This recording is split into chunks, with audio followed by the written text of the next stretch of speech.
De volta com o Educador Entrevista, conversa aqui com o irmão Francisco. Irmão, gratidão pela participação conosco. Boa tarde. Boa tarde, Luciano. Boa tarde, telespectadores da TV Educadora. A alegria e o agradecimento é nosso pelo convite para podermos estar aqui. Irmão, falar um pouquinho, não é, desse período de iniciado aí da Quaresma. Primeiro pela compreensão, né? Aproveito a pergunta aqui do Rogério, não é? Por que o período se alterna todos os anos? Sim. A Quaresma é um tempo litúrgico da igreja e ela a gente chama de móvel, né? No seu pontapé inicial, que é a quarta-feira de cinzas. Mas ela não é móvel por conta da quarta-feira de cinzas, ela é móvel por conta da Páscoa, né? Nós podemos dizer assim, a Páscoa também é móvel no calendário civil. Por quê? Porque desde o Antigo Testamento, e isso é tradição depois da igreja, se celebrar a Páscoa, né, de acordo com o calendário lunar, com a lua. Tanto é que você pode prestar atenção que você, quando celebra a Páscoa na março, abril, você vai ver, seja final de março, seja durante o mês de abril, que o pessoal brinca, né? Toda sexta-feira da Paixão é lua cheia, né? Por quê? Porque é marcado por esse calendário lunar.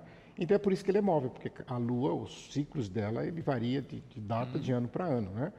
Então, por esse motivo, na nossa igreja, então, a partir do momento que você fixou o final de semana, que será a Páscoa, a sexta-feira da Paixão, o sábado santo e o domingo de Páscoa, aí você regride, você volta para trás e vai para frente, distribuindo aquilo que nós chamamos de festas móveis, dentre as quais nós citamos comemorações como a quarta-feira de cinza, como todo o tempo pascal, e depois também nós temos Corpus Christi, que também é móvel, e as outras solenidades que vão sendo em dias diferentes em cada ano no nosso calendário civil.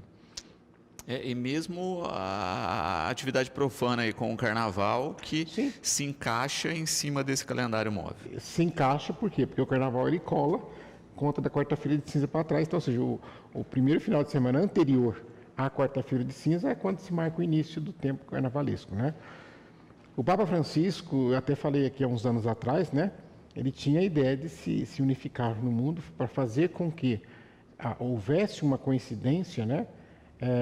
Nas celebrações da Páscoa cristã com a Páscoa judaica. Ele teve essa ideia, talvez outros defendendo que realmente pudesse ter uma data fixa, para que as pessoas pudessem se organizar melhor, mas ficou por enquanto no discurso, não vingou, então ainda continuamos no calendário móvel para essas festas carnavalescas e também, obviamente, para o tempo de Quaresma. Perfeito.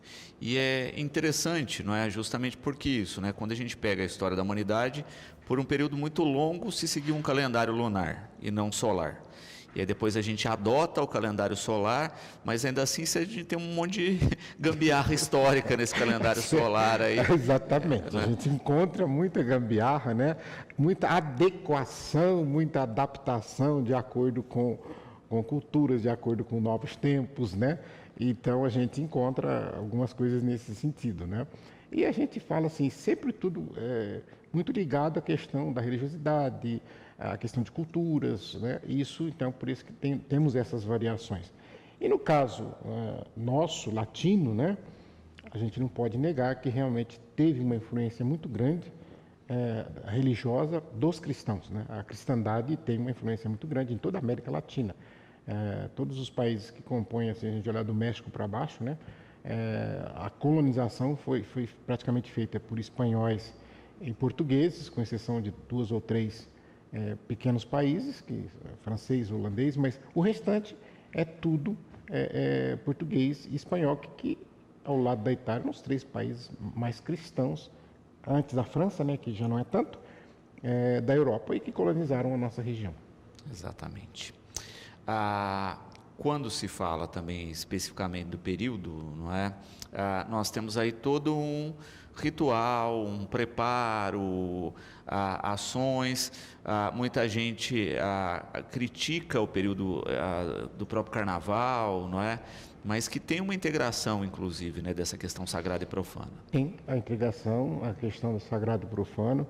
E não precisamos ir lá muito longe, podemos buscar na história, que nós vamos ver esta relação entre o que seria o chamada festa da carne, né? E depois arrependimento no sentido de buscar a reconciliação. Mas eu vejo aqui, Luciano, que quando eu era criança, né, há bastante tempo, havia um rigoroso respeito e as duas coisas funcionavam tranquilamente. Por exemplo, quando nós tínhamos a festa do carnaval, é claro que era um carnaval principalmente de salão, né? Não tinha tanta coisa de rua como nós temos hoje, né? Nos salões, às terças-feiras, eu me lembro muito bem disso, à meia-noite terminava. Por quê? Porque considerava-se que o dia se inicia às 0 horas, então quando dava 0 horas da terça, aliás, da quarta-feira, que seria as 24 horas da terça-feira, se encerrava. Então quando era 23 horas o pessoal já ia recolhendo, as pessoas já iam indo embora, tal. Por quê? Porque eles tinham aquele respeito pela quarta-feira, né?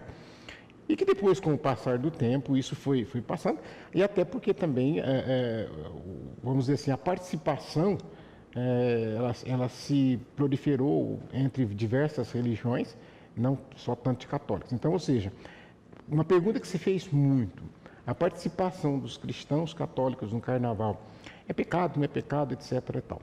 Eu diria o seguinte, não vamos ser tão puritanistas, porque se você falar, por conta do ambiente. Espera aí, se é o ambiente que te faz ou não respeitar a doutrina a qual você segue, então você não poderia entrar em certos tipos de loja, você não poderia ir em shopping center, você não poderia talvez usar certos tipos de transporte, porque aquele transporte foi usado para outra coisa. Então a gente tem que tomar muito cuidado com essas coisas. Se você tem a sua doutrina, nós a respeitamos e pedimos respeito para nós e pronto, a gente convive sem problema algum, não há problema algum. Então a igreja nunca se posicionou a respeito de dizer não, é proibido, não pode, é pecado, depende do que você faz lá. Né? Eu entrar numa loja é pecado? Não. Mas o dono da loja é espírita, mas não sei o que, lá tem incenso queimando, blá, blá, blá. Peraí, se eu entrei ali no final de errado, agora, se eu entrei lá e roubei uma coisa, aí sim, aí eu fiz uma atitude anticristã. Mas o fato de entrar ali, até eu já falei uma vez aqui também, se você começar a segregar as coisas desse tipo, daqui a pouco você vai estar morrendo de uma maca e você vai querer, para ser atendido, saber qual a religião do médico. E aí, se o médico não for da sua religião, você vai morrer, porque você não vai aceitar o outro. Então, a gente precisa tomar cuidado com essas coisas. E aí, o que acontece? Quando nós chegamos na quarta-feira, para os cristãos católicos, a gente deixa muito claro, não são para todos os cristãos, porque os nossos cristãos protestantes, eles não seguem esse calendário, eles não têm essa devoção popular que, na verdade, ela se enquadra aí do tempo quaresmal em relação a muitas práticas que a igreja faz nessa época. A quarta-feira de cinzas, ela reporta muitas passagens do Antigo Testamento, a começar pelas cinzas. Os povos antigos, se nós pegarmos o livro de Jó, se nós pegarmos o livro de Jonas, se nós pegarmos vários outros livros do Antigo Testamento, a gente vai perceber que as pessoas, quando estavam arrependidas de algo errado que fez, para pedir perdão a Deus, elas queriam demonstrar isso publicamente. E uma forma pública de se demonstrar isso, o livro do profeta Joel diz, rasgar as vestes. Então se rasgava as vestes para dizer, olha, me arrependo, pequei. E também se passava cinza pelo corpo, pela cabeça, então, ou seja, se passava cinza. Então, quer dizer, quando via alguém assim, dizia, está arrependido, etc. E tal. Então a cinza veio com essa pecha da conversão, da mudança, da metanoia.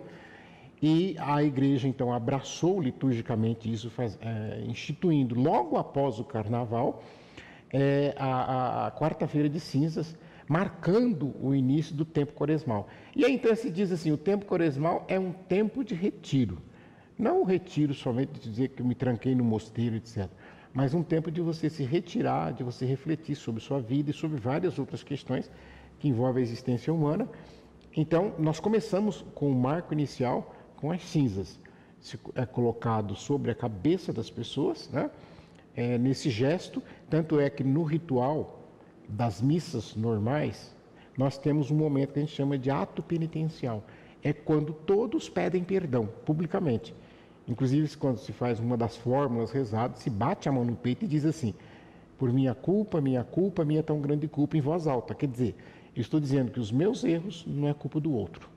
publicamente eu estou assumindo que eu errei porque eu errei. Não foi porque o outro foi culpado do meu erro. Só que na quarta-feira não se faz isso. Por quê? Porque é substituído pela oração que se faz sobre as cinzas e depois pela imposição das cinzas sobre a cabeça. E a partir daí nós recebemos o convite da igreja para entrar nesse tempo de penitência, de oração e de caridade. Na prática, antigamente se falava muito esmola, né? A prática da caridade.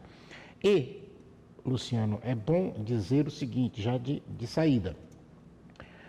O que a igreja, muita gente faz jejum, abstinência, um monte de dias, um monte de outra coisa e tal. O que a igreja pede no sentido de ser norma da igreja está previsto no direito canônico. Nós temos 2 dias durante o ano todo, ou seja, a quarta-feira de cinzas e a sexta-feira da paixão, em que a igreja determina, não para todos, mas para a maioria dos seus fiéis, a abstinência da carne e o jejum, que são 2 coisas diferentes que muita gente confunde. Depois, durante o ano, ela pede que, se possível, se faça abstinência de carne nas sextas-feiras. Mas, para o Brasil, a Santa Sé, através de um documento que a CNBB fez, ela autorizou que você poderia fazer uma permuta. Ao invés de não comer a carne na sexta-feira, você poderia praticar uma obra de misericórdia. Visitar um doente, dar uma esmola, fazer um gesto de caridade. E aí, tudo bem, não teria problema nenhum. Agora, quando a gente fala de jejum e abstinência, qual que é a diferença? Existem vários tipos de jejuns. Eu vou falar para vocês aqui apenas 3. O jejum regular, chamado jejum da igreja, a igreja diz, jejum é isso aqui, pode fazer desse jeito que está correto. É você levantar de manhã, tomar o seu café, e aí você vai se abster de qualquer alimento até o horário do almoço, você almoça, e depois do almoço até o jantar, também você abstém-se de alimento, e você janta, e depois, até a hora de dormir, você não come nada. Nessas 3 refeições que você faz, você é apenas orientado a ser sóbrio na quantidade. Mas você pode comer tudo que tiver. Salada, arroz, feijão, macarrão, tomar um refrigerante, suco, não tem problema nenhum. Essas 3 refeições. Esse é o jejum da igreja. Pronto. Qualquer um consegue fazer, sem problema algum. Não tem que morrer nada disso. Nós temos jejum pão e água, que é muito complicado. Porque eu falo assim, às vezes pode ser que a pessoa tenha problema de gástrico, etc., por causa do pão ser um pouco misturado com água, vai dar problema. Mas tem gente que faz. E esse jejum é tão simples assim, deu fome, come pão, deu sede, bebe água. Pronto. Não tem problema algum. Nós temos o jejum absoluto, e esse eu não oriento ninguém a fazer, a não ser que esteja acostumado. Porque senão a pessoa vai ficar irritada, ela vai ofender os outros, e isso aí o jejum não vai adiantar nada. Então, ou seja, ela vai dar dor de cabeça, e vai até passar mal, que eu já vi gente querer fazer e desmaia, não está acostumado. Então não faça, não é para isso, não é tortura. Quando você faz o jejum, vem junto, acoplado, a abstinência da carne, tá? Então quem está fazendo jejum não come carne. Que carne é essa? A gente chama de carne de sangue quente, né? Animais de sangue quente. Então exclui-se os peixes, né? Então o frango, não. O frango acompanha o porco, a carne bovina e outros tipos de carne de animais que a gente às vezes pode comer. Mas o peixe você pode comer normalmente, sopado, assado, do jeito que você quiser, não tem problema nenhum, tá? Então, isso é o jejum. Agora, a abstinência de carne. Abstinência significa abster-se de algo. Então, é quando nós somos convidados, na quarta e na sexta, somente esses 2 dias, a não comer estas carnes. Pode comer peixe, não tem problema nenhum, tá? Na quarta-feira de cinzas e na sexta-feira, você pode comer o peixe normalmente, não teria problema nenhum. Agora, eu posso fazer abstinência sem fazer jejum. Então, eu não estou comendo carne hoje, mas eu chupo bala, eu chupo chiclete, eu tomo salgado, tomo um refrigerante, não tem problema nenhum. Agora, tem muita gente que... Porque a abstinência é quando você faz, entre aspas, uma espécie de sacrifício. Eu quero fazer algo para mostrar, para aprender a dominar os meus instintos e as minhas vontades. É educação espiritual que a gente chama, mas serve para várias outras coisas. Então, ou seja, quando a vontade vem, eu domino, eu aprendo a dominar essa vontade. É um impulsivo que a gente fala, a gente consegue segurar. E o jejum é um excelente treinamento, a abstinência é um excelente treinamento para isso. E aí, o que as pessoas dizem? O que adianta eu fazer abstinência de carne se eu sou vegano, se eu sou vegetariano? né? Então, muita gente começou a mudar, não gosta tanto de carne, faz questão. Então, elas começaram a mudar, às vezes fazendo abstinência de Coca-Cola, abstinência de cerveja, porque quem gosta de tomar cerveja, eu vou ficar esses dias sem tomar cerveja, abstinência de cigarro, abstinência de várias coisas você pode fazer, né? Então, esses os conselhos que tem por aí em referência à diferença dessas duas coisas. Juliana, colocando uma questão interessante também, né, irmão, de a questão aí, né, das privações desse período, né, e de se ter a consciência da privação de fato, né, como o irmão colocou, de alguma coisa que me faça falta. Porque muitas vezes hoje, com toda a questão do industrializado, né, o sujeito acha que ele não está consumindo carne, mas às vezes ele está. Temos que verificar isso. O produto que você vai comer, ele é originário de onde, né? Também tem todas essas questões. É claro que aí a gente fala que tem que ter uma consciência. Se a pessoa não sabe, então não tem consciência. E o importante, tanto do jejum quanto da abstinência, é que deve ser feito debaixo de oração. Isso tem que ficar muito claro para todos, né? A gente oferece a Deus o jejum. Não estou fazendo... Porque quem faz isso que eu falei, mas não participa de uma igreja, não faz oração, não sei o quê. Você está fazendo regime para emagrecer, você está fazendo dieta, você não está fazendo jejum. A palavra jejum e a palavra abstinência, ela tem esse sentido envolvendo a espiritualidade da qual você faz parte. Nós, cristãos católicos, fazemos, os protestantes também fazem jejum, etc. e tal. Então, que a gente possa oferecer por algo, seja em agradecimento, seja em súplica, mas isso é muito importante. Então, essa lembrança foi muito boa para a gente poder ter essa noção do porquê que a gente está fazendo aquilo, né? Perfeito. Não, porque senão o pessoal do jejum intermitente hoje das academias estaria todo... Estaria todo mundo aí, né? Não é isso, a gente precisa explicar bem. Muito bom. Também quando se fala, né, de todo o calendário religioso do período, é o que o Augusto coloca também, né, que também tem uma intensa atividade de ações religiosas. Sim. Como é um tempo chamado de penitencial, a própria quarta-feira de cinzas é isso, é um dia penitencial, todos os outros 40 dias também são. Então, as igrejas, muitas delas dobram as atividades, sejam das devoções populares, que elas não são obrigatórias, mas a igreja respeita. O que são as devoções populares, né? Então, nós podemos dizer, por exemplo, nesta época, a via sacra, antigamente se fazia pelas ruas, alguns lugares ainda faz, ou então fazer nas casas, ou então fazer dentro das igrejas, que é meditar, refletir naquelas estações que são passagens da vida de Jesus antes da sua crucificação e morte. Então, são as chamadas vias sacras, né? Os terços rezados em família, as procissões, né? São todas devoções, não são, por exemplo, a procissão do encontro, a mesma procissão do enterro durante o período da quaresma, as encenações, etc. Tal, tudo isso não é litúrgico, a gente tem que ter muito claro isso, né? Daquilo que é litúrgico e daquilo que não é. Também nesta época, os padres fazem os chamados mutirões de confissão, praticamente coisa de brasileiro mesmo, né? E espalhou-se hoje pelo Brasil inteiro, né? A gente nem sabe onde começou, né? O que são mutirões de confissões? Uma pessoa quer confessar, mas ela chega na igreja, tem 20, 30 pessoas na frente dela, ela não tem espaço, ela não tem um dia, trabalha durante o dia, fim de semana às vezes está atarefado com um monte de coisa. Então o que os padres fizeram nessa semana? Eles se reúnem em grupos de 8, 10 padres e eles vão para uma determinada igreja, geralmente à noite, um horário que as pessoas podem estar livres para ir lá, e aí como tem bastante padres, o negócio vai mais rápido e dá para atender as confissões de todos. Então por isso que a gente chama de mutirão de confissões, uma vez que não está autorizado, exceto raríssimas exceções, mas aí quem faz isso vai ser o bispo, as chamadas, que antigamente era muito comum a gente falar, confissões comunitárias. Hoje isso não existe.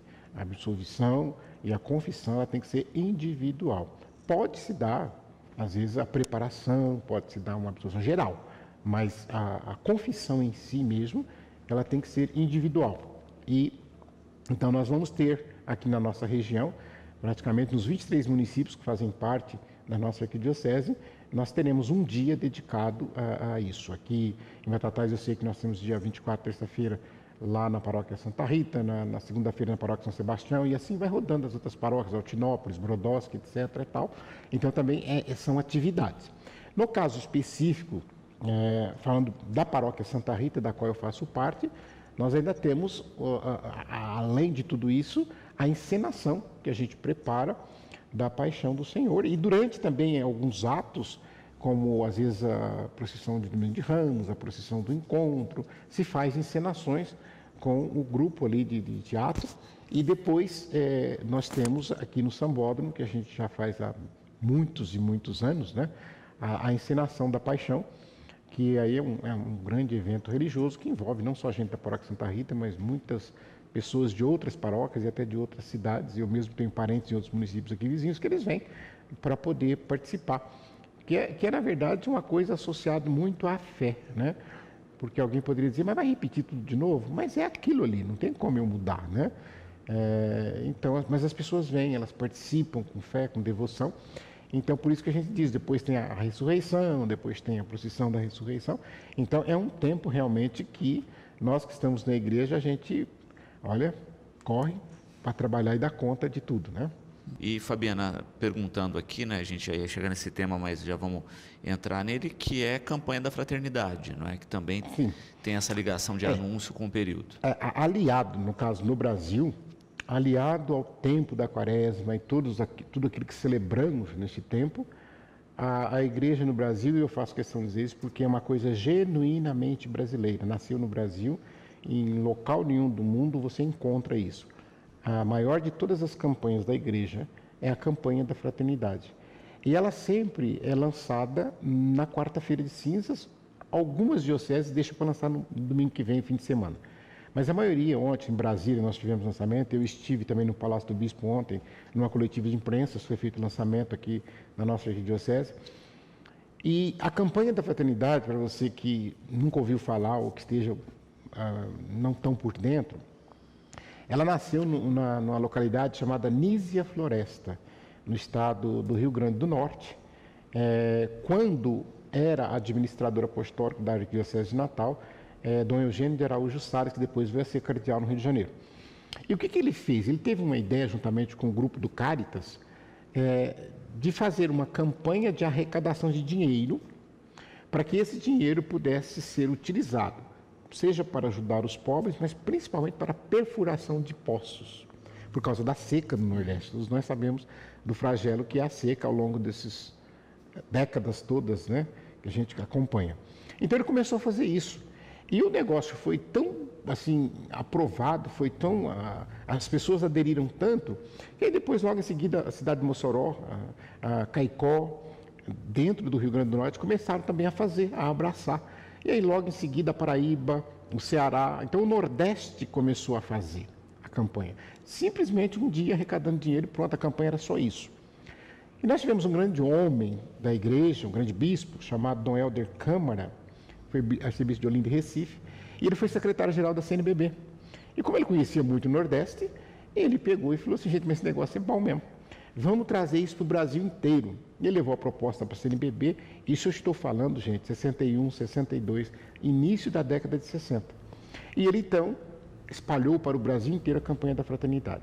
Só que aquilo que era só arrecadação de dinheiro para perfurar poços da cesta básica, acabou se tornando um centro de reflexão das questões da igreja, num primeiro momento, nos primeiros anos. Então se produzia documentos. Hoje, por exemplo, nós temos 24 tipos diferentes de documentos que são produzidos. Cartilhas, livros, manual, texto base, jingles, vídeos. Então nós temos muito subsídio sobre a campanha. Mas na época não tinha nada. E quando Dom Helder Câmara espalhou, no primeiro momento a gente olhava de intra, refletindo sobre os problemas interiores da igreja. Mas sabemos o período de convulsão que nós passamos na década de 60 para início da década de 70, a igreja viu a necessidade de começar a falar sobre questões sociais, né? Questões de liberdade, questões existenciais do próprio ser humano. Então, a partir de então, todos os temas da campanha da fraternidade foram nessa linha, né? O que as pessoas não entendem, as pessoas reclamam, mas a gente para e pensa, né? A igreja tem seu espaço, tem seu momento, tem seus horários, tem suas coisas, a celebração da Santa Missa, as devoções que eu acabei de falar, o rezar, o confessar e etc. Tal. Só que ela quer colocar em prática aquilo que ela fala. E por isso vem a campanha com tudo isso, e aí as pessoas começam a criticar, né? Nós temos muito nessa época, e as críticas mais contundentes, elas partem de dentro da própria igreja. São pessoas que não aceitam, porque elas dizem assim que atrapalha a quaresma, né? O que você está fazendo na quaresma que a campanha atrapalha? Porque para mim não atrapalha nada, muito pelo contrário. Ela me leva a cada vez mais refletir sobre o meu papel enquanto cristão nesse mundo. De papel de protagonista, de mudança, né? Então, veja bem, seja pelo dinheiro que ainda continua arrecadando, no dia 29 de março, esse ano, é o Domingo de Ramos, todo aquilo que as igrejas coletam na região é juntado na diocese, o bispo manda uma parte, que é 40%, para a CNBB, para fazer projetos para o Brasil inteiro, e o restante fica na diocese para projetos sociais da diocese. E não são só projetos da Igreja Católica. Se um centro espírita, se uma igreja protestante mandar um projeto e ele for aprovado, esse dinheiro vai para ele, desde que o dinheiro vai ser utilizado em alguma coisa correlacionada com o tema da campanha, na área social, na área de ajudar os pobres. Então, tanto é que assim eu digo que a nossa comunidade, nós já recebemos dinheiro de Brasília. O ano passado eu recebi uma cozinha, eu recebi forno, eu recebi fogão, eu recebi freezer, recebi uma padaria industrial com dinheiro da campanha da Fraternidade, e não foi daqui não, foi lá de Brasília, que veio Dom Ricardo, que é o secretário, que assinou comigo um contrato. Nós recebemos o dinheiro, compramos o material, demos cursos de capacitação e mandamos fotografia, mandamos tudo direitinho, nota fiscal, prestamos conta, é tudo muito sério que a igreja faz. E é uma coisa muito rica e muito bonita, porque se eu olhar para os resultados, porque o objetivo é criar consciência. O meu objetivo, por exemplo, esse ano, o tema da campanha da Fraternidade é Fraternidade e Moradia. Então, o meu problema é fazer casa. Se der, eu vou fazer uma para deixar como um gesto concreto. Mas é criar consciência das pessoas e se houver tempo, eu vou falar os quesitos que o texto base traz, para que vocês possam ver a gravidade desse problema que às vezes a gente acha que não existe, que a gente acha que não vê, né?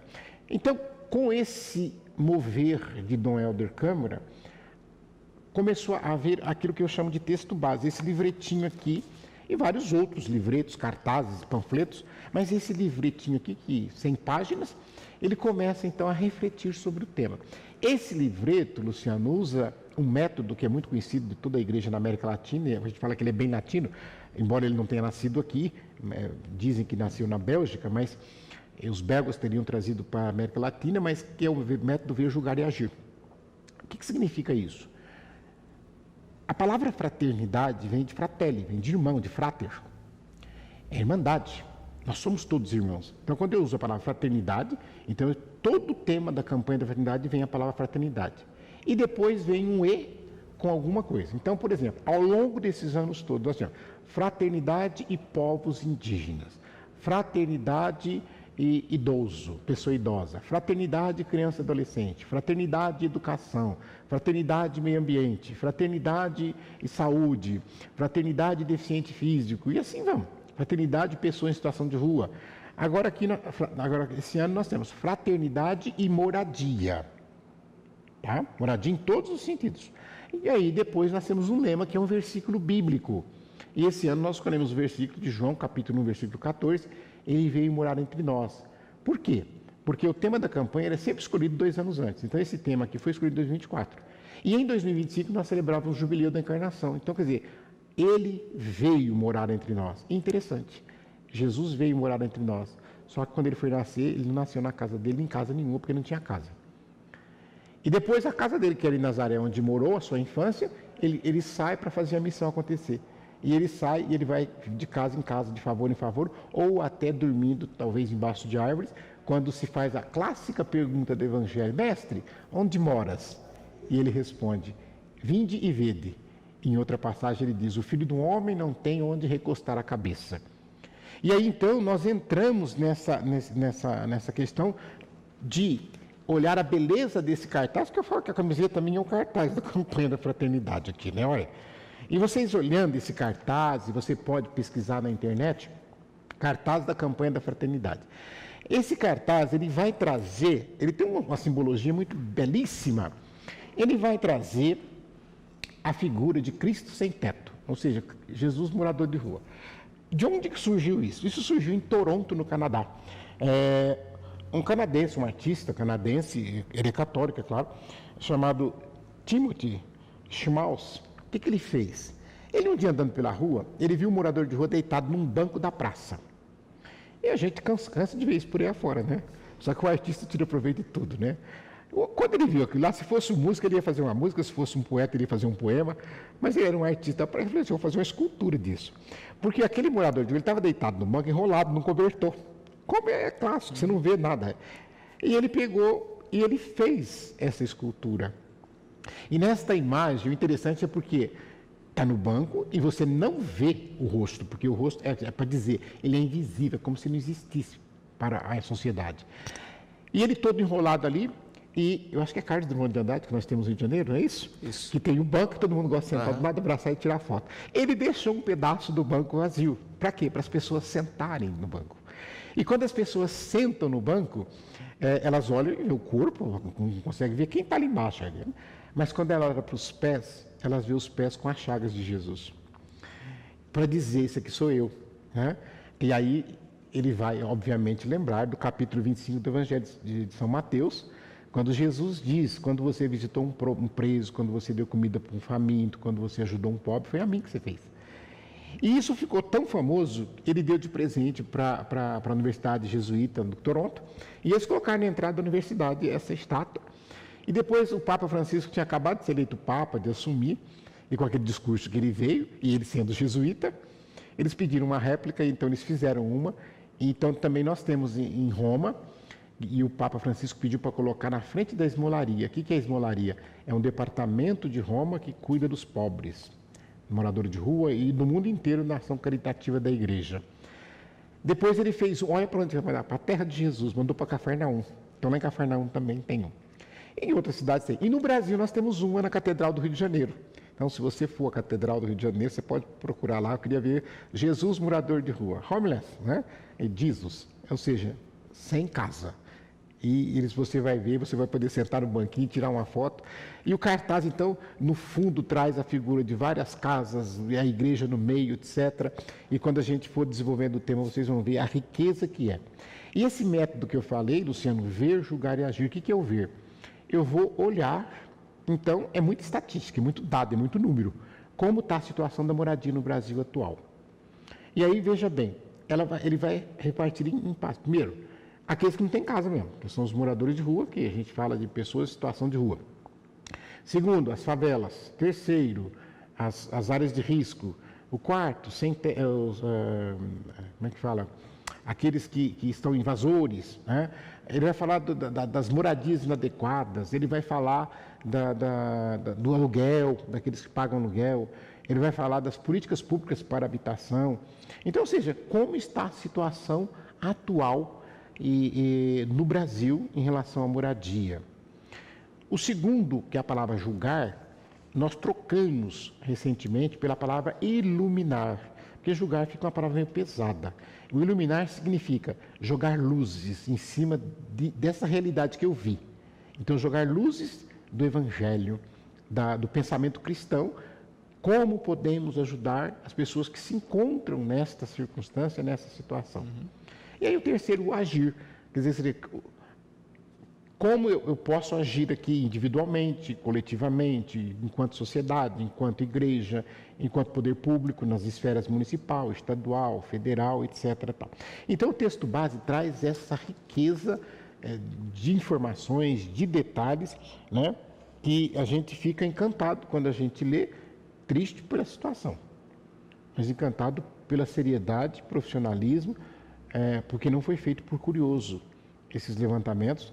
Os dados todos que nós encontramos aqui, eles têm as fontes citadas, sejam universidades, seja o IBGE, sejam outros organismos governamentais ou não governamentais que tenham crédito, que traz as pesquisas, que traz os levantamentos todos, né? As legislações que amparam a questão da moradia no Brasil, nós citamos aí o marco do Estatuto das Cidades. Então, ou seja, é uma coisa muito rica para a gente debruçar em cima e pensar. Juliana, irmão, colocando uma questão importante que a gente falava a respeito da campanha aí, que é justamente a dificuldade desse acesso à moradia, né? A gente tem um número crescente aí de moradores de rua e da dificuldade de fato de mudar essa chave, não é? De sair da rua para um acolhimento, mas a gente sabe que o acolhimento é provisório, né? E de fazer isso se tornar uma estrutura de fato real. Passa por uma ação política que envolve vários segmentos da sociedade. Então, envolve saúde, envolve educação, envolve assistência social. Então, é isso que as pessoas precisam compreender. Não basta simplesmente eu construir a casa e achar que colocar a pessoa ali dentro eu resolvi o problema. Não, eu preciso educar. E vou começar aqui. O primeiro tópico que eu falei que o texto base traz, eu vou ler dados para vocês. Eu sei que ninguém guarda isso, que não é para guardar, mas só para pensar. A população em situação de rua. De 2013, um levantamento feito, nós tínhamos praticamente em torno de 23 mil pessoas em situação de rua cadastrado, que tinha levantamento. Porque tinha mais, mas às vezes não consegue fazer esse levantamento. Gente, hoje nós temos 327 mil pessoas cadastradas como pessoas em situação de rua. Ou seja, aumentou 14 vezes em mais de 10 anos, 12 anos, por aí. É um absurdo. Então você vê os preconceitos, você vê os estigmas. E aí eu cito que eu não posso dizer, eu não posso julgar a pessoa que ela está ali. Ah, é porque é droga, ah, é porque é prostituição, ah, é porque é pobreza, ah, é porque tem problema de cabeça. Não, eu estou falando que ela está naquela situação. Como fazer para tirá-la daquela situação? Não é simplesmente culpar e deixar ela ficar lá. Tá? Então, e aí a gente faz estigmatizar essas pessoas ao ponto de dizer a pobreza é culpa do pobre. E isso está escrito no texto base. É um absurdo, mas muita gente pensa que a pobreza é culpa do pobre. Né? Vejam bem, em segundo lugar, aparecem as favelas. O texto base fala das favelas. Prestem atenção, o Brasil tem 12.348 favelas, números exatos levantados, que abrigam, pasmem os senhores, 16.400.000 pessoas. Gente, é mais do que uma cidade de São Paulo. Praticamente a grande São Paulo inteira esparramada pelo Brasil em favela. É muita gente. 8% da população brasileira residem em favelas. A maior delas é a Rocinha, no Rio de Janeiro. Mais de 70 mil habitantes. Mas Batatais. Imagina Batatais todo sendo uma favela. Sem esgoto, sem água tratada, sem uma série de benefícios. Depois nós temos a favela da Sol Nascente em Brasília, também mais de 70 mil. Nós temos Paraisópolis, São Paulo, Cidade de Deus em Manaus com mais de 50 mil. Só para vocês terem uma ideia, Manaus tem 7 das 8 maiores favelas da região norte. E nós vimos Belém do Pará, por ocasião da COP, que os turistas até queriam ver, porque eles falavam, como é que as pessoas conseguem morar num lugar desse? Porque eu conheço Manaus, e andando por Manaus, eles constroem principalmente na beira dos rios, então embaixo é água. Então você já sabe como é que funciona o esgoto, não precisa de eu falar. Constrói de madeira, de plástico, de lata, de não sei o que, etc. É um absurdo. Assim, você olha assim, gente... E eles fazem aquelas vielas para andar no meio que só passa... O único veículo que passaria seria a moto, que eles empurram a bicicleta. Né? Então, quer dizer, não se pode falar que aquelas pessoas moram com dignidade. Não moram com dignidade. Eu conheci na Baixada Santista, que eu trabalhei, não sei, mais perto de nós aqui, talvez alguém se lembre. Se alguém conheceu o México 70, uma grande favela de São Vicente. Em cima do mangue. E eu falo que às vezes, porque aí envolve criminalidade, envolve prostituição, envolve tudo. Às vezes, tinha gente que fugia pela água. Eles mergulhavam dentro da água quando a polícia chegava por causa das drogas, por causa de crime que tinha cometido, etc. Tal. O texto base fala das áreas de risco. São aquelas construções de pessoas que vivem em lugares sujeitos a grandes inundações, deslizamento. Então, aí eu pergunto, Luciano, quando uma construção feita num lugar desse vem o deslizamento, derruba, soterra, morre a família inteira, e aqui, às vezes, tem muitos ricos que constroem áreas assim também. Mas nós estamos falando dos mais pobres, que às vezes, por falta de opção, constroem num lugar desse. E constrói de qualquer jeito, sem segurança, sem planta, sem engenharia, sem nada. Quando ele é soterrado e a família inteira morre, a culpa foi dele.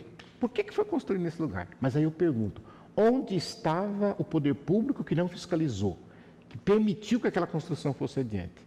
Quer dizer, o poder público teria que ir ali para embargar, teria que ir ali para impedir e até tentar solucionar o problema da falta de moradia daquela família. Mas não, deixou construir, aí um construiu, o outro foi construído do lado, o outro foi construído do lado, e depois vem o acidente. Uma outra coisa que o texto base fala, nós precisamos nós conversávamos aqui, né, em off, a questão das periferias. Né? Então, ou seja, vai construir conjunto popular, tem que ser bem longe. Não pode ser perto da área nobre. Né? Eu falo isso porque, às vezes, algumas cidades, quando a gente vai fazer a locação de algum imóvel para implantar algum serviço, dependendo do tipo de serviço que é, o pessoal do bairro não aceita. E, às vezes, nem a prefeitura não aceita também. Ou seja, não, aqui não, a população aqui não vai aceitar vocês aqui não. Vocês têm que ir lá para a periferia. Vocês têm que ir lá para aquele bairro, né? Vamos dizer assim, eu estou falando, se fosse em Ribeirão Preto, o pessoal fala, não, você tem que ir lá para o Ipiranga, lá aqui para o lado de cá você não vem, não. Então, ou seja, a gente estigmatiza. Então, quando faz o Luciano citava na China, né? Nas áreas mais centrais, etc., realmente para poder possibilitar esse enquadramento. Uma outra coisa, eu não posso pegar, por isso que eu falei da educação, da saúde, etc., tal. Eu pego uma pessoa que nasceu num barraco, morou no barraco, ela não conhece nada de... Né? Gente, eu vou falar, essa pessoa não sabe o que é um condomínio, ela não sabe o que é viver, ela precisaria ter uma educação para isso. Eu conheço conjuntos habitacionais que isso foi feito e a coisa funcionou. Inclusive com os chamados educadores sociais, com esporte, com arte, cultura, com tantas coisas que... Tem que ter uma estrutura de apoio. Tem uma estrutura de apoio, seja na saúde, seja na ciência social, seja na cultura, na arte, na educação. E aí a coisa foi, não, pega as pessoas e põe lá dentro, despeja lá dentro. Elas não sabem, elas não vão pagar condomínio, elas vão jogar o lixo fora do lugar que tem que jogar. Então, quer dizer, e vira aquela bagunça que vira, que nós conhecemos. E, principalmente, eu falo porque nós temos a questão da estigmatização. E essa estigmatização, ela parte não só das pessoas que não moram lá, mas elas partem, às vezes, das próprias pessoas que estão lá. Elas levam em tom de brincadeira e depois a coisa pega. E aqui em Batatais nós podemos citar tranquilamente. Eu falo, porque eu fiz palestra em Ribeirão Preto, Sertãozinho, em outras cidades que vou, eu falo, eu não sei a realidade de vocês aqui falam, eles falam da realidade deles lá, que não é diferente.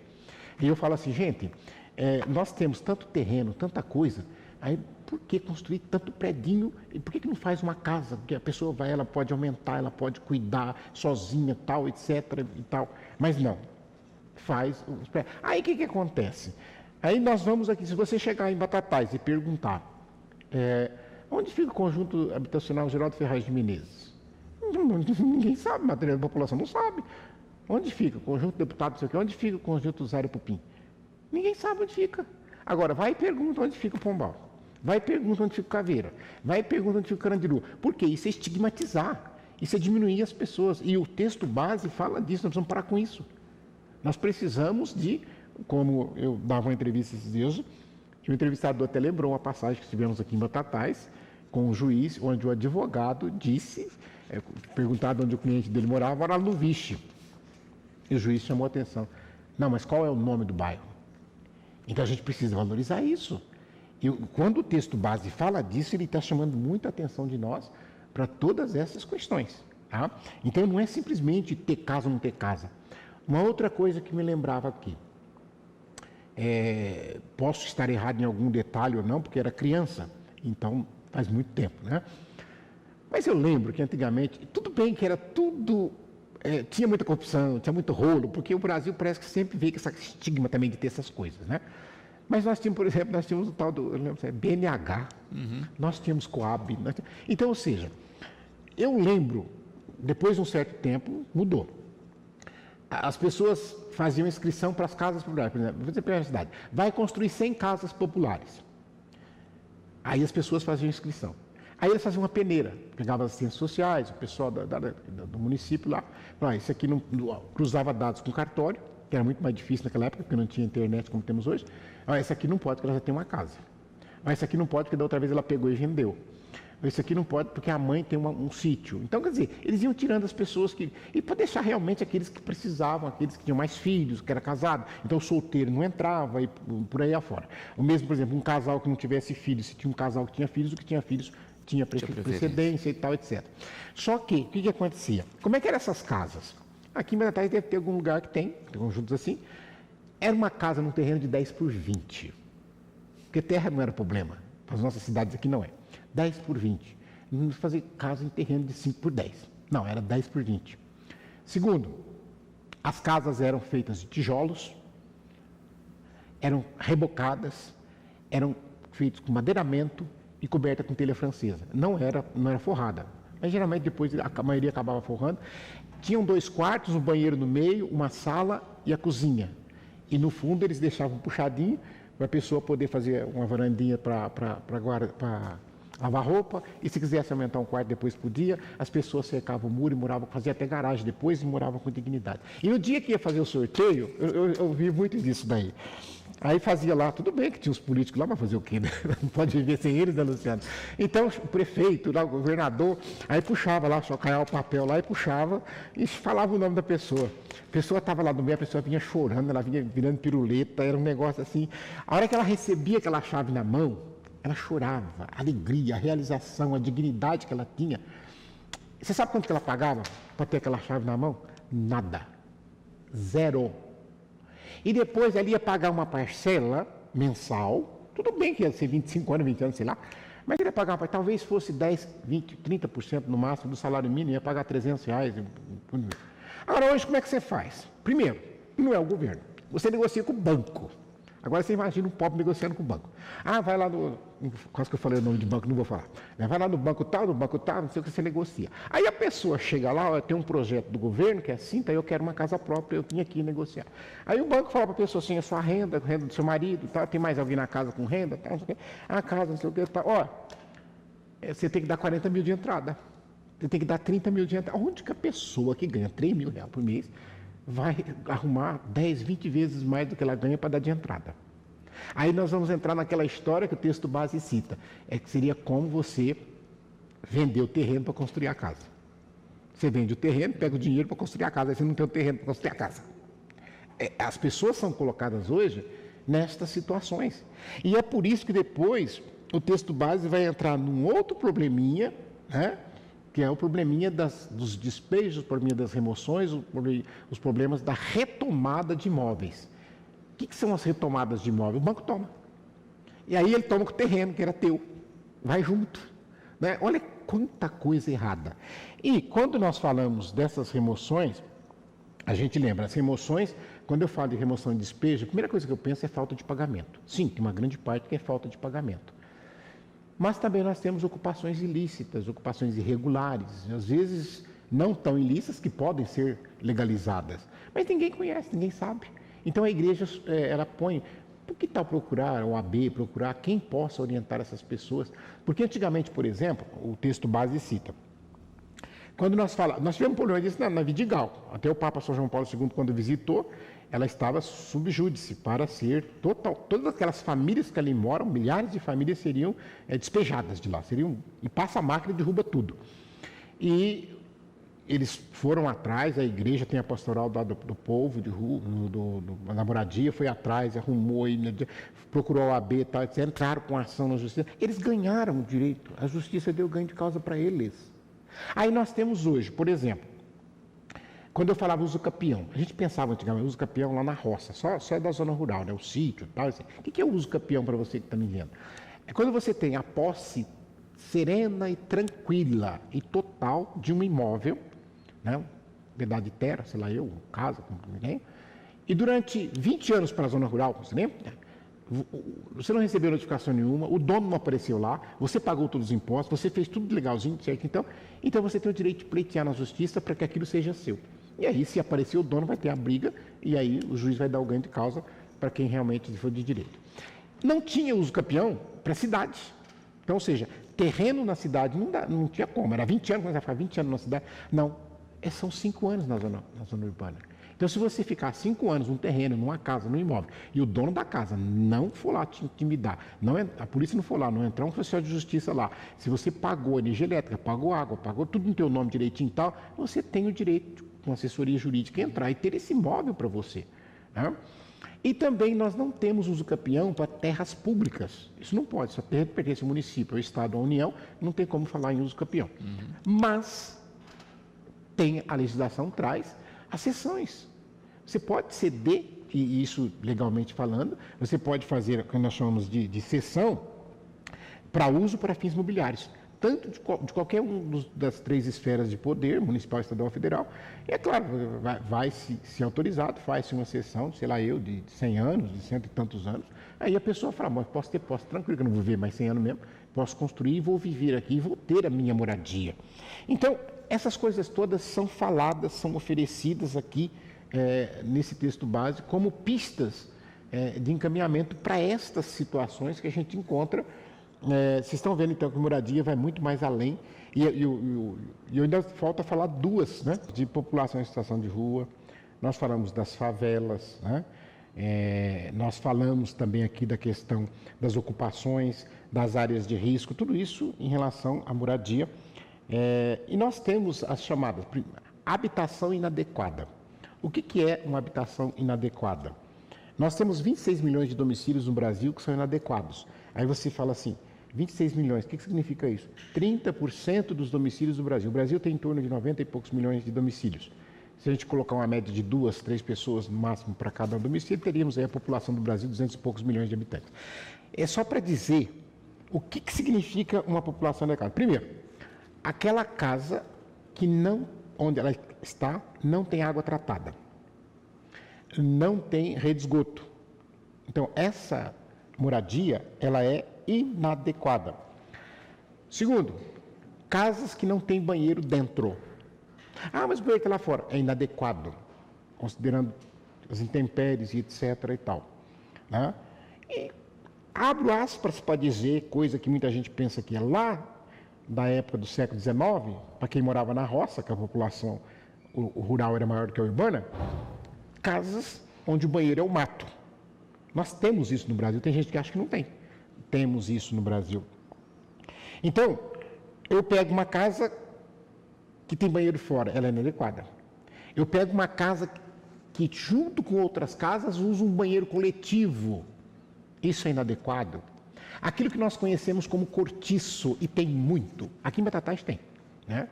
Eu falo que conheço muito, porque eu morei num. Na Vila Ed, São Paulo, não sei quem conhece essa vila, né? E eu lembro que eu morava numa rua abaixo da Avenida Ed. A rua já era não era asfaltada na época. E o que era isso? A pessoa tinha uma casa na frente e ela tinha um terreno comprido. Então ela fazia cômodos, um do lado do outro, assim, cômodos de 4x4, 4x3, um cômodo. E 5, 6 cômodos um do lado do outro. E lá no fundo passava um córrego. Aí ela fazia o banheiro e uma casinha do chuveiro. E aquele banheiro, um vaso, e aquele chuveiro, um vaso, 2 casinhas, já desaguava dentro do rio, tudo que tinha ali, esgoto inadequado. E todos aqueles 5 famílias que moravam nesses quartos, usavam esse banheiro e esse vaso. Eu morava com o irmão, então nós éramos 2 homens, nós saímos de manhã para trabalhar e voltar de noite. A gente praticamente ia ficar lá para dormir. E fim de semana, ou a gente ia para casa do namorado, ou vinha para casa de um parente, pronto, acabou. Agora, eu tinha família, gente, que era o pai, a mãe, 4 filhos, moravam num cômodo só. O cômodo era quarto, era cozinha, era sala, e eu pergunto, onde fica a intimidade do casal? Eu não sei como é que fica, é um negócio terrível. Então, essas moradias, aqui se fala que são moradias inadequadas, casas com um cômodo só. Casas de fundo, onde também a privacidade das pessoas não seja. Pode ser que tenha casas de fundo, que é murado, que tem saída independente, tudo.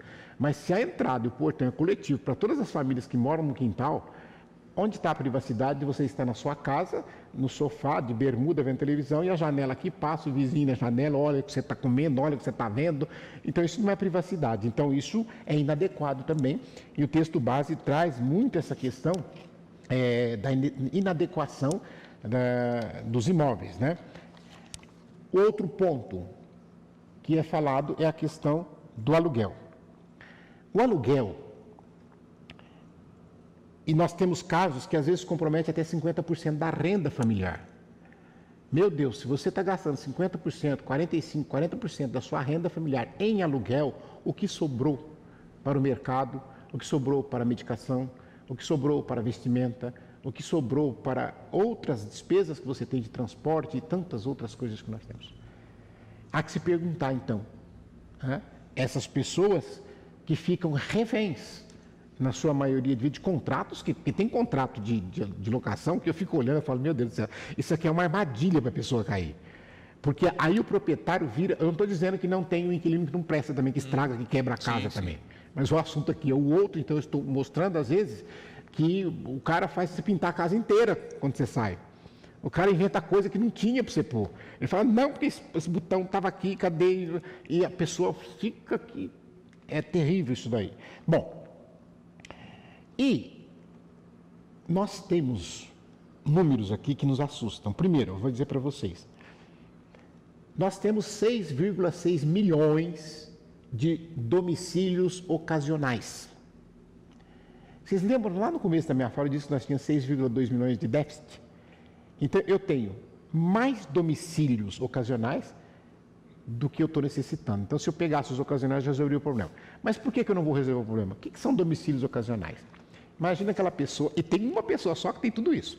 Aquela pessoa que ela tem uma casa de praia. Então, no verão, aquela casa é para ir para a praia. E tem gente que tem casa que não dá aluga para os outros, né? Não faz dinheiro. Tem uns que não alugam para ninguém, é minha. Quando der vontade na praia, está quente, eu vou para a praia. Mas ele mora aqui em Batatais, numa casa. Ele mora em São Paulo, em Franca, noutra casa. Que é a casa dele também. Essa casa é ocasional. O uso dela é ocasional, só no verão. Aí no inverno ele tem um chalé em Campos do Jordão. E no outono ele tem um rancho no Mato Grosso. Então nós temos 6,6 milhões de casas nesta situação no nosso Brasil. Né? Então, gente, não é que não tem casa. Tem. E aí, para você ver, nós chegamos no outro ponto. Quando a gente anda, e não é só Batatais, gente, porque eu ando muito por todas as cidades aqui. E a gente vê hoje, Ribeirão Preto, por exemplo, o centro, você vê assim, você conta 1, 2, 3, 4, 5 portas de comércio fechadas. Aqui em Batatais, infelizmente, também você vê. E não aluga mais para ninguém, porque não dá lucro. Não é. Tem uma resposta? Tem. Hoje muita gente compra online. Entrega na porta, com toda a segurança e tal. Então muita gente, a pessoa pensa, abrir um restaurante, tem que pensar 10 vezes hoje, porque ninguém vai no restaurante, pede para a comida vir em casa, né? E no caso dos domicílios vazios, eu quero dizer, não é porque não tem a família para morar. Quantos domicílios que a pessoa põe uma placa, aluga-se. A placa amarela, rasga com o tempo, tem que trocar a placa, mas não aluga a casa. E aí nós chegamos àquelas pessoas que, eu falo porque eu fui fazer uma locação de um imóvel em Ribeirão Preto, agora no mês de janeiro, e nós vamos abrir uma quinta casa lá, e até foi uma escola muito grande, que nós acabamos alugando, depois deu certo o aluguel. A proprietária, ela é solteira, também a irmã dela, outra herdeira, é solteira, e as duas, na hora de fazer a locação para nós, elas não discriminou entre elas, uma queria, a outra não queria, não sei o quê. E aí um sobrinho delas, que a imobiliária conhecia, passou o contato para nós fomos conversar com ele. Ele falou, não, peraí, eu converso com as minhas tias, eu vou resolver com elas, né? E aí ele falou assim, sabe por que eu vou resolver? Elas têm mais de 50 imóveis de aluguel na cidade, o que elas estão encrencando?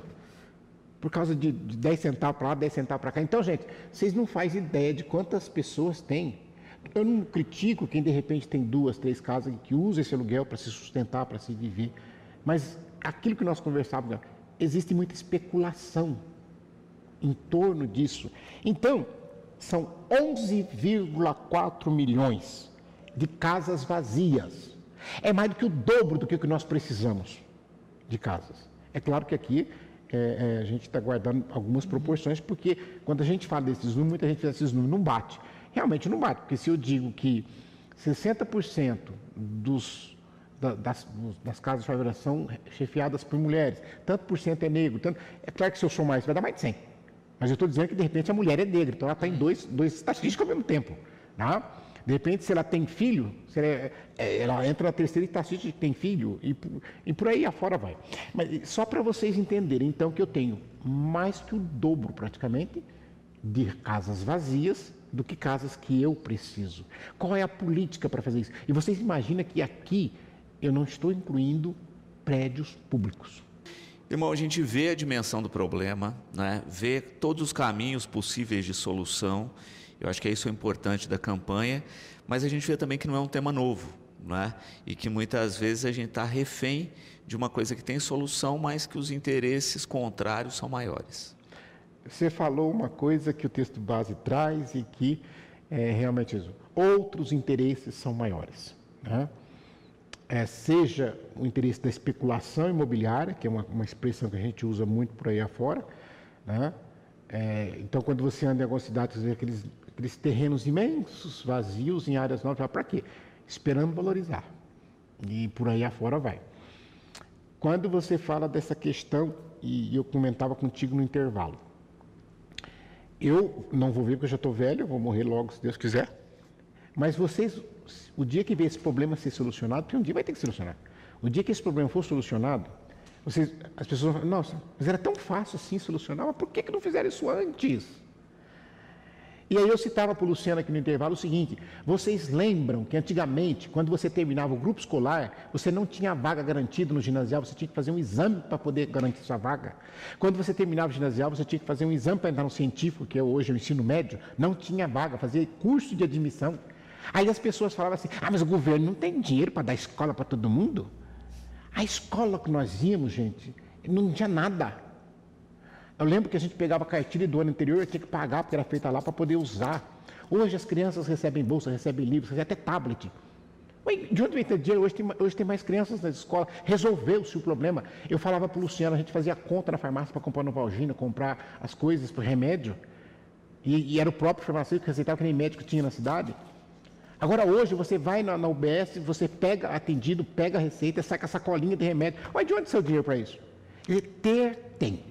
Falta, às vezes, vontade política, falta, às vezes, passar por cima desses interesses que o Luciano falou. E é isso que a campanha da fraternidade quer chamar a atenção. E eu digo, quando ele falou, para encerrar essa participação que eu fiz aqui, agradeço muito, eu fico muito feliz que eu me empolgo com essas coisas, né? Mas quando o Luciano diz que é coisa tão antiga quanto nova, né? Eu quero ler para vocês, né? Só 2 passagens bíblicas. Eu poderia ler várias outras aqui, mas eu quero ler 2 passagens bíblicas. A primeira delas é do profeta Isaías, que o dia que eu li, eu falei assim, mas ele se teletransportou aqui para o Brasil, depois ele voltou lá para 700 anos antes de Cristo para escrever. Olha o que o profeta Isaías diz. Como foi que você se transformou em prostituta, a cidade que era fiel e cheia de direito? Nela habitava a justiça, agora os assassinos. Os teus príncipes não são de confiança, mas são sócios de ladrões. Todos gostam de suborno, correm atrás de vantagem, não fazem justiça para o órfão e para a viúva. Gente, é o mapa do Brasil. Eu falo assim, gente, a situação, quando você olha hoje, você fala assim, a maioria dos nossos políticos, e não interessa, não entra nessa besteira de briga de direita e esquerda, não, porque se for pro bolso deles, eles não estão nem aí. A gente fala, parece que a corrupção está arraigada, parece que faz parte do DNA. Não faz. Não faz. A gente tem que ter fé, tem que acreditar que não. E depois tem uma passagem de Miqueias, que também, bem antes de Cristo, que ele diz assim, ai daqueles que tramam a iniquidade e dos que planejam o mal, enquanto dormem em seus leitos. Na luz da manhã o fazem, porque tem poder nas suas mãos. Cobiçam os campos, roubam. Se tem casas, eles tomam. Expulsam os seus proprietários dela. Então a gente para e pensa para ver hoje, né? Quanta gente muda a cerca de lugar, e quanta gente coloca as pessoas para correr, e quanta gente rouba o dinheiro que poderia estar sendo empregado em moradia popular. É isso. Irmão, gratidão pela presença, pelo esclarecimento. Sempre a gente espera que a campanha, de fato, né, como todos os anos, mobilize e ajude aí a sanar o problema. Esse é o objetivo e, se Deus quiser, a gente não sei o prazo que isso demora. Mas nós trabalhamos a longo prazo também.